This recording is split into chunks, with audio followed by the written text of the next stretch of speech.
All right, time to bring out the crystal balls now. And we have Akolawale Odunlami, Associate Director, PWC Nigeria. Great to have you. Thank you, Ladi. Good morning. Happy New Year. Happy New Week. Happy New Day. And all of that. Yeah. Today we're going to be looking at, your crystal balls, the PWC, what you're expecting for Nigeria's economy so far. Then I've looked at the report, and I see you're projecting a GDP growth rate of 4.3%. For 2026 from 3.98% in Q3, 2025. But there's also that talk about, growth being uneven, at this point, even though we're seeing what the numbers are saying. Yeah. When you look at, the real economy, you look at the state of Nigerians, it looks really, uneven. So what do you think is the way forward here? We're expecting growth, but how do we make it, even? When it comes to, the inequality and the gap, between the rich and the poor. Yeah, Ladi, thank you very much for having me once again. I think, interestingly, the past 3 years, as we all know, have been largely years of economic reset and reform for Nigeria. And we expect that 2026 would be more of a year focused on inclusive growth. And inclusive growth, like you've mentioned, would be, more even growth across sectors. Now, we are sectorally diverse as an economy, so there are many sectors now that contribute to the economy, but we need to be more productively diverse. So we need more sectors that can grow, more sectors that would add more to the economy, more sectors that would create more jobs, and all. Growth has largely been driven by the service sectors, financial services, ICT. Gradually, we're expecting this year the energy sector to play a very critical role in the growth of the economy. But in terms of inclusion, a lot has to be done in terms of government policies, the consistency in the execution of the fiscal reforms, consistency in the execution of the monetary policy reforms.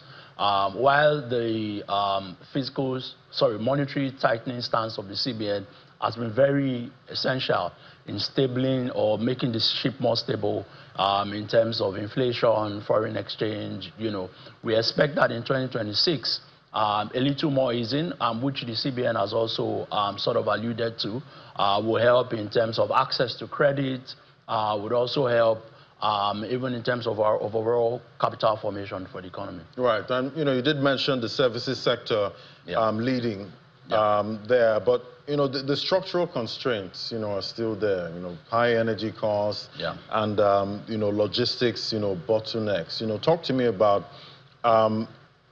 having these sectors lead, but at the same time adding to the employment numbers. Getting more people engaged. Even though we're talking about these sectors, the services sector leading, how can we get that sector to employ more people? Well, I think first of all, we must come to terms with reality of the global AI revolution and what that, of course, is going to do in terms of productivity. While to enhance productivity, many fears have been around what it will lead to in terms of job losses. Our philosophy as PWC is that the digital transformation from now going forward is going to be human-led and tech-enabled, which means that we do not necessarily think that technology would totally replace humans. It will only enhance the productivity of humans, right? So we don't see technology outrightly replacing people. It may replace those who don't know how to leverage technology. I said this because, of course, the service sector would consider a lot more efficiency. Players in the sector want to cut costs, right? They want to leverage technology, to help them deliver faster, cheaper services. For example, even the financial services sector, the evolution of the fintechs, and even the banks themselves leveraging technology all the more. So we believe that employing more people has to be, the skills gap in the country has to be covered, right? More people becoming more tech savvy, more people who have the right capabilities to serve. So it's not just a matter of job creation, it's also a matter of covering the skills gap. But beyond the service sector, right? And of course, even the service sector, back to that, I mean, as the banks continue on their recapitalization drive, you expect that to drive economic growth. But also, we're seeing the energy sector in 2026 is going to play a very critical role.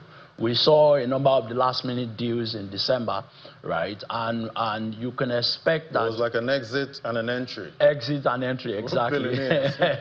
Exactly. And what you can expect in 2026 going forward is that just like we have the big five, the fugas in the financial services sector, going forward, we should be expecting to have the big five in the energy sector.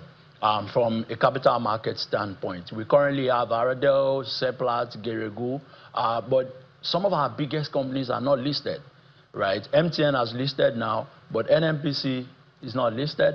Dangote not listed yet. Both are planning to list. The Dangote refinery. The Dangote refinery, right. Exactly. And NLNG is not listed and may or may not list. But by the time you bring in Dangote refinery to the stock market, by the time you bring in NNPC possibly to the stock market, you're going to have 5 big energy stocks, right, which will drive the stock market. I mean, Dangote refinery is about $20–30 billion, right? That is about 40% of the current market capitalization.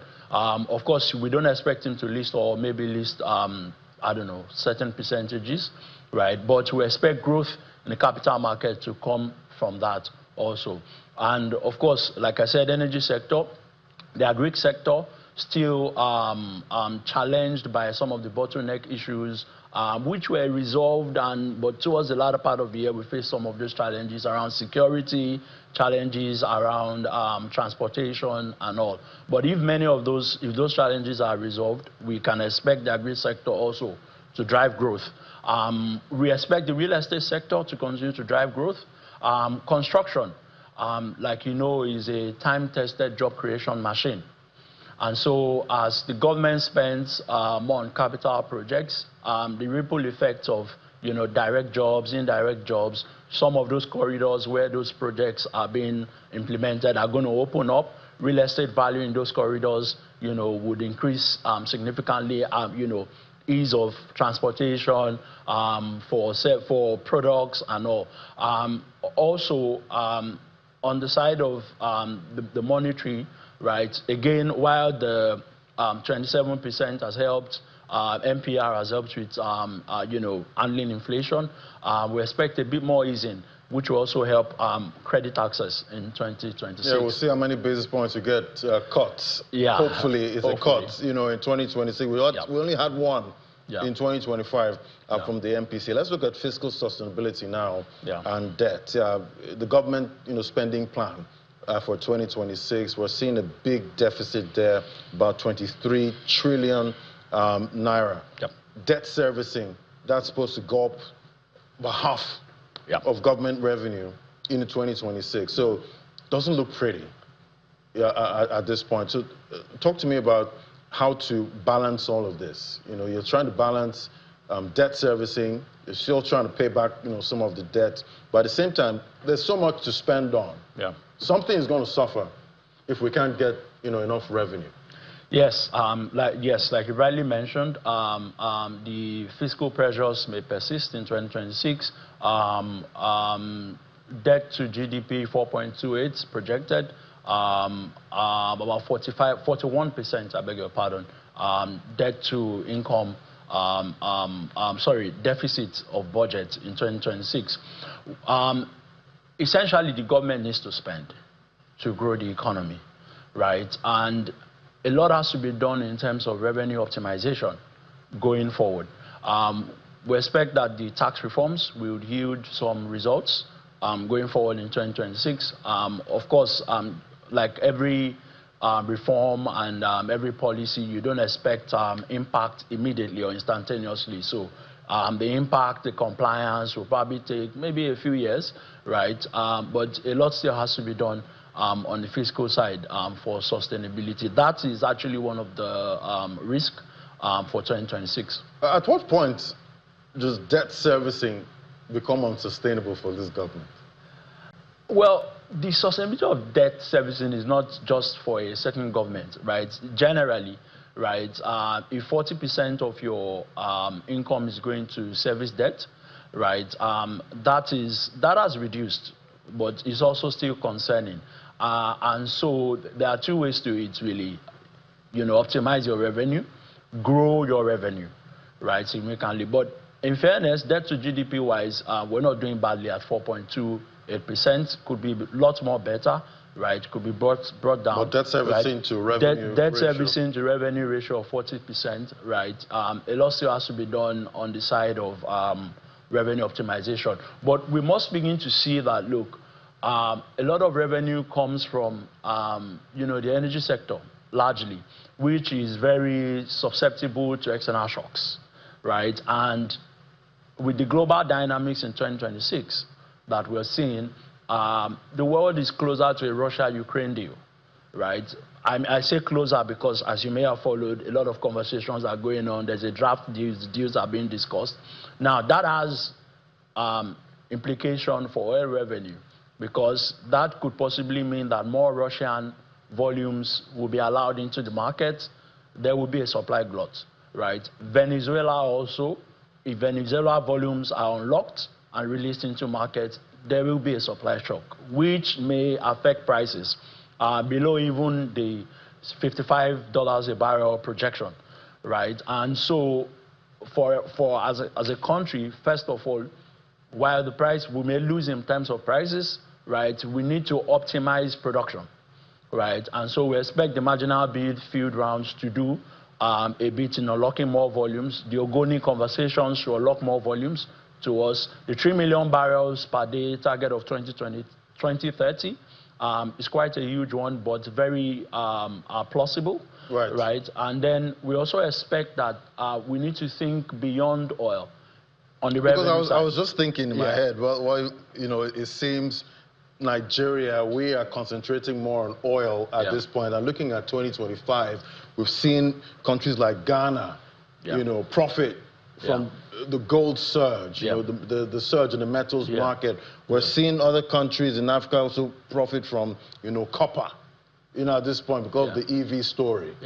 But we're still looking at oil. We're still concentrating on oil, even though oil didn't do well in 2025. What should this government be doing right now? We have other resources, at this point. What do we do at this? I think it's two things. Is it too late? It's not too late, right? On one hand, other extractive industries and then non-extractive industries. Other extractive industries is what you mentioned, gold and all, which are still generally subject to price shocks, external shocks. Right.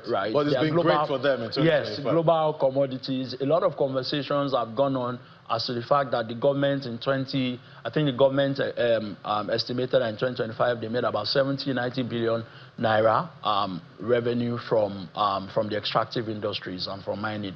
But beyond the extractive industries, the potentials in the service sector, the potentials in agric, right, largely, the potentials in ICT, the potentials in real estate, the potentials in construction sector, right, and even on the energy sector side, right, our focus, shouldn't just be, extract and export, right? Dangote refinery is really helping. Every barrel that is produced in Nigeria or processed in Nigeria, I beg your pardon, right, saves us, some foreign exchange, right? And then same has to go for the mining sector too. We must look at extraction, beneficiation, right? Not just extraction to export.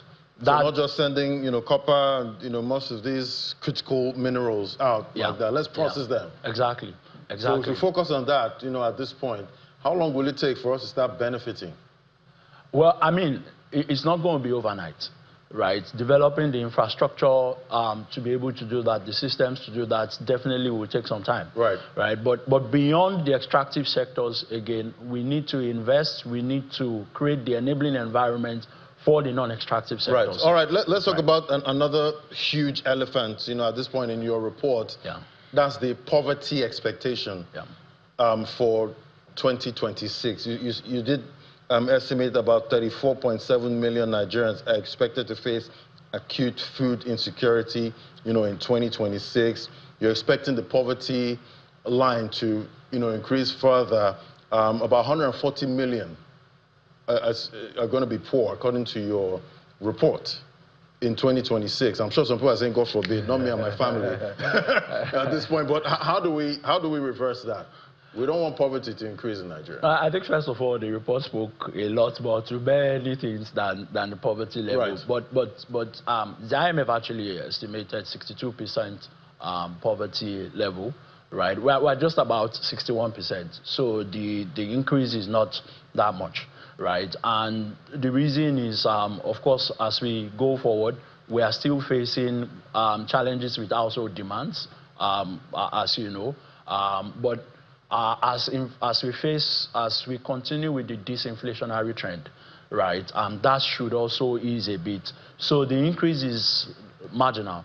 We're not going from 30% to 62%, or from 52% to 62%. Okay. Right, and then that could also moderate in the course of the year as the economy also grows and more jobs are created. All right, definitely. We're not hoping for more poverty. Yeah. Thank you so much. It was great having you on the show. Akolawale Oduanami is Associate Director, PWC Nigeria. Thank you for helping us unpack this. Thank you, Ladi. It's a pleasure to be here. Thank you. All right, I'll take a quick break. Now, when we come back, we're talking artificial intelligence. That's a moment. Just stay with us.